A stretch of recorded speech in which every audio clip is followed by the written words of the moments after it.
నమస్తే రమగారు. నమస్తే జయ. రమగారు, మనకి రకరకాల సమస్యలు ఉంటాయి. ఆ సమస్యలకి రకరకాల భగవంతుని ప్రార్థిస్తూ ఉంటాం, పూజలు చేస్తాం. అయితే అన్ని సమస్యలకి ఒకటే తారక మంత్రం అలా ఏదైనా ఉంటుందా? అది ఎవరైనా ఎప్పుడైనా ఎక్కడైనా చదువుకోవచ్చా? ఏంటి ఆ మంత్రం చెప్పండి? దాని పవర్ ఏంటి?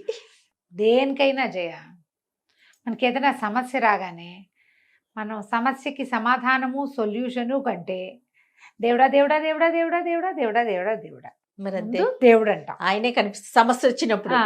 ఎవరికి ఏ దేవుడు ఇష్టమైతే ఇష్టదైవ ప్రార్థన చేసుకుంటాం. జాతకాలు చూపిస్తాం. ఈ జాతకాల వ్యవహారంలో మీరు చేయండి, మీరు చేయండి, ఇది చేసుకోండి అట్లా చెప్పబడి బోధింపబడతాం. బోధ ప్రకారం పనిచేస్తాం. సమీపంలో ఏ రామాలయమో, ఏ కృష్ణాలయమో, విష్ణువాలయమో, శివాలయమో, ఆంజనేయ స్వామి, వినాయకుడు గుడో వెళ్ళొచ్చేస్తాం, వెళ్తూ ఉంటాం. అక్కడేదో గురువు గారు ఉంటారు, ఫలానా చేసుకోండి అంటే ఆ రోజున మనకి ఏదైనా బాగుంటాయి, అలా కంటిన్యూ అవుతాం. దేనికైనా తిరుగులేని ఒకే ఒక మంత్రం తారక మంత్రం. నువ్వు చెప్పిందే తారక మంత్రము అనే పేరున్నది. ఏమిటంటే రామతారక మంత్రం. రాముడే తారక మంత్రం అన్నిటికీ. ఈ తారక మంత్రం అంటే రెండు అర్థాలు, తరింపజేసేది. ఏదైనా మనల్ని దాటించాలి దాంట్లో. అంతే. ఏం దాటించాలి?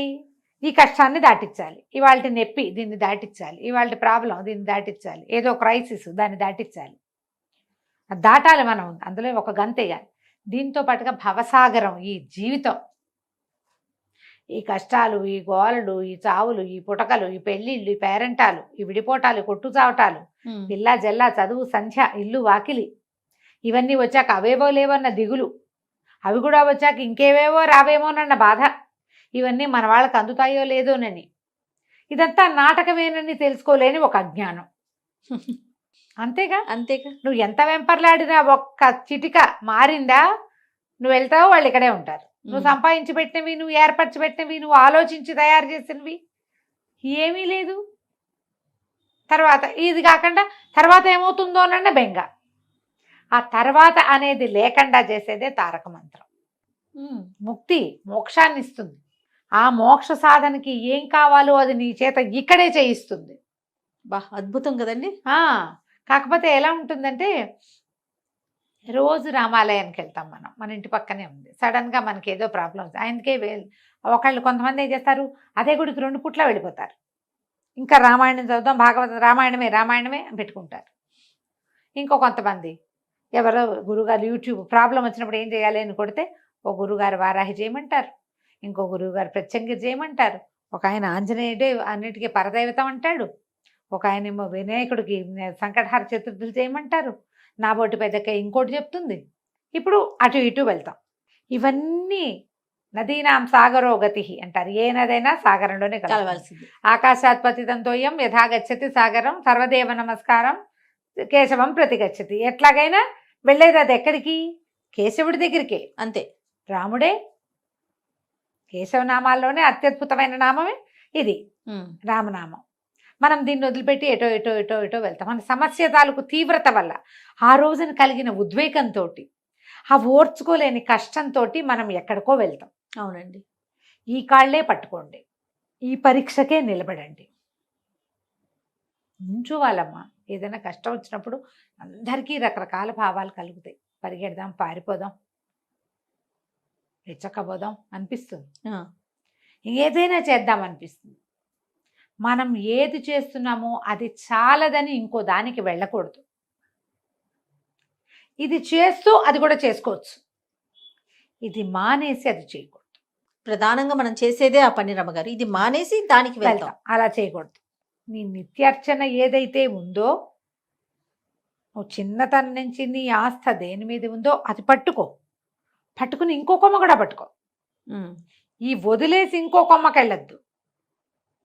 మనం చిన్నప్పటి నుంచి గుర్తు చేసుకోజేయ. అసలు నేను ఎవరైనా ఇదే మాట ఆవలిస్తా, రామా అంట, చిటికేస్తూ రామా అంటాం. ఏదైనా పడిపోతే అయ్యో రామా అంటాం.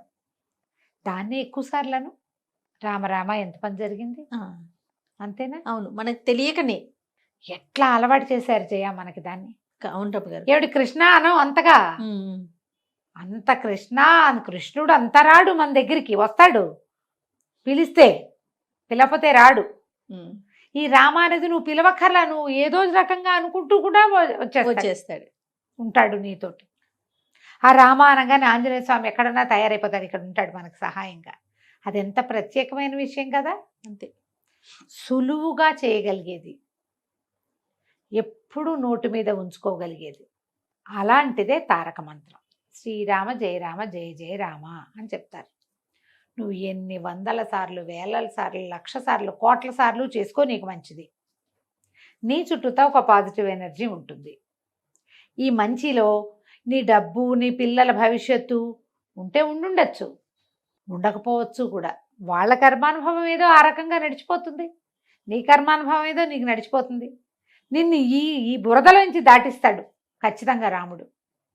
అంతా బురదే, ఇది జీవితం అంతా బురదే. ఎంత కాళ్ళు పెగిలుస్తామో, పొడినేల మీద కాలేసామనుకుంటాం, అక్కడ ఎప్పుడో ఒకసారి క్షణంలో అది కాస్త దిగిపోతుంది.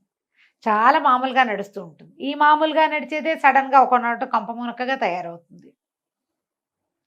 థింగ్స్ ప్రతిరోజు ఒక రకంగా ఉండవు కదా, అంతేగా, ఏదో రకంగా అయిపోతుంటాయి. ఇలా ఇబ్బందులు రోజువారీ చేసుకోగలిగేది రామనామమే. ఏదైనా ఫస్ట్ రాయాలంటే శ్రీరామ రాసుకోవటం, రాముణ్ణి తలుచుకోవటం. ఏదైనా శ్లోకాలు కుదిరితే వైదేహి సహితం సురద్రుమతలే హైమే మహామండపే, అట్లా మంచి శ్లోకాలు ఏవైనా, ఆపదామ భర్తారం దాతారం సర్వసంపదాం, ఇలాంటిది ఒక శ్లోకము చేసుకోవచ్చు. శ్లోకాలు అవి మీ అవగాహన, ఆసక్తి, నోరు పట్టటము, అంతే అలవాటు చేసుకోవటము. రామ అంటానికి ఏం పట్టాలమ్మా, నోరు పెద్ద అసలు చిన్న పిల్లలకి మాటలు వచ్చిన ప్రతి పిల్లకి కూడా మనం నేర్పించేస్తాం. దుర్భాషలు ఆడేటప్పుడు రాముడిని తలుచుకోండి, ఎవరినైనా తిట్టాలి, అప్పుడు కూడా రాముడిని తెండి మధ్యలోకి. ఆ రాముడు నీకు బుద్ధి అయినా పెట్టాడు కాదేమిట్రా అని, నీకు బుద్ధి లేదనుకుంటా, రాముడు నీకు బుద్ధి పెట్టలేదని చెప్పండి, పెడతాడు వాడికి కూడా బుద్ధి, రాముడు పెడతాడు ఖచ్చితంగా. ఎవరైనా లైన్లోకి రావాల్సిందే. మనం వాల్మీకి కథ చెప్పుకుంటామా జయ, ఆయన బోయేవాడుగా ఉన్నాడు. ఈ రామంత్రాన్ని ఆయనకి రామ ఇవ్వకుండా మరా అని తిరగేసి ఇచ్చారని చెప్తారు కథ. అలాగో లేదా తారక మంత్రోపదేశమే జరిగిందేమో ఆయన అదృష్టానికి. 2 పుకిటి పురాణాలు, రకరకాల కథలు జరుగుతాయి. ఆయన రామనామాన్ని పట్టుకుని నారదుల వారితో మాట్లాడాడు, బ్రహ్మదేవుడితో మాట్లాడాడు, రామాయణాన్ని కంటితో చూసి మనకు అందించాడు. ఇప్పటికీ వాల్మీకి లేదే రాముడే లేడు మన. అది వాల్మీకి లేకపోతే రాముడు లేడు, అంతే కదా. మరి ఎలా వచ్చింది వాల్మీకి? అది రాముడి వల్లే వచ్చింది, అవునా? ఇలా ఆలోచించండి, చక్కగా రామ అనుకోండి. అది మిమ్మల్ని చాలా సమస్యల నుంచి రామనామం రక్షిస్తుంది. రాముడు మీ వెంట, మీ తోడుగా ఉంటాడు. ఎన్నిట్లలో అయినా, ఏ విషయంలో అయినా సరే ఈ రామ మంత్రం ఆ చిన్న స్వల్పాక్షరాలతో కనపడేది ఎంత పెద్ద సమస్య నుంచి అయినా మనని దాటించేస్తుంది. ఇప్పుడు కొన్ని సమస్యలు మనకి సంబంధం ఉండొస్తాయి, కొన్ని మనకి సంబంధం లేకుండా వస్తాయి, మన నెత్తి మీద పడిపోతాయి. ప్రమాదాలు, మరణాలు, విపత్కర పరిస్థితులు, తర్వాత వాతావరణ ఇబ్బందుల వల్ల కలిగేవి చెప్పలేం కదా. అవును, వాటన్నిట్లలోకి ఇప్పుడు ఆ సమస్య రాకుండా ఎందుకు ఆపడు రాముడు అని అడగకూడదు. మనం సమస్య రావాలి, ఇక్కడ ఉంది, రాసుకొచ్చాం, మనం మోసుకొచ్చుకున్నాం, మన సద్ది మూట మనమే మోయాలి. ఆ సద్ది మూట మోయిస్తేటప్పుడు నీకు నొప్పి లేకుండా ఉంచుతాడు రాముడు. మనమే చేసుకోవాలి కదమ్మా, అంతేగా. ప్రతి వాళ్ళు ముందు రాసుకొస్తారు, అది మోసుకోవాల్సిందే. నీ బరువు నీకు తప్పదు. నిన్ను ఆ బరువు మోస్తున్నాననే కష్టం తెలియకుండా ఉంచడం ఇంపార్టెంట్. నువ్వు ఉండాలి, అది ఆ ఉండేందుకు సాధనమే రామ మంత్రం. ఇంకొకసారి మంత్రం చెప్పండి అమ్మగారు. ఏమీ లేదు, శ్రీరామ జయ రామ జయ జయ రామ ఇలా చెప్పుకోండి. మంత్రోపదేశం ఉండి, గురుపదేశం ఉండి, ఎవరైనా గురువుగారు ఉండి మనకి తారక మంత్రాన్ని ఉపదేశం చేస్తే ఇంకా అద్భుతమైన ఫలితం వస్తుంది.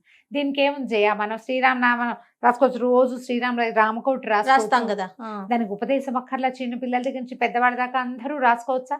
సహస్రనామాలు చదువుకుంటాం, శ్రీరామ రామ రామేతి రమే రామే మనోరమే సహస్రనామ తత్తుల్యం రామనామ వరాననే. రామనామం వరాననే అంటారు, నామం అనకూడదు, రామనామ వరాననే. పార్వతీదేవికి పరమేశ్వరుడు చెప్పాడు. ఈ సహస్రనామానికి తుల్యమైనది రామనామము. శ్రీరామ శ్రీరామ శ్రీరామ శ్రీరామ అనుకోండి, శ్రీరామ అనుకోండి. ఎవరైనా పిల్లలు దండం పెడితే శ్రీరామ అని అని దీవించాలి. అలా అలవాటు చేసుకోండి. అది మీతో పాటు ఉంటుంది. సమస్యలు రాకుండా ఉండవమ్మా. జీవితం మనం మనుషులం, సమస్యలతోటే ఉంటాం మనం. దాన్ని దాటటానికి నీకు ధైర్యాన్ని, దాటేందుకు నీకు ఎవరినైనా తోడుని భగవంతుడు అరేంజ్ చేస్తాడు. అది రాముడు- చాలు. అది చాలు. రాముడిని పట్టుకుంటే మొత్తం అన్ని సమస్యలకి మూలం జీవితం, ఎస్. బతుకు, పుటక. దీన్ని కూడా ఆయన దాటించగలడు. ఇట్లా ఆలోచించి సమీపంలో ఉన్న రామాలయానికి వెళ్ళడం అలవాటు చేసుకోండి. రోజు కాసిన రామనామాన్ని రాసుకోవటం, పుస్తకాలు లేవు శ్రీరామ్ కోటి రాయటం, అవన్నీ రాయటం నాకు ఇష్టం లేదండి. చేతిలో రాసుకోండి. రాసి చూస్తే నీకు తెలుస్తుంది జయ. మన అరచేతులు మామూలుగా మన చేతులు మనకి చక్కల గిల్లు పెడతాయా? వేరే వాళ్ళ చేతులు తగిలితే చక్కల గిల్లు. అవును. నువ్వు నీ చేతిలో రాసుకో, రాయి, ట్రై చేసి చూడు.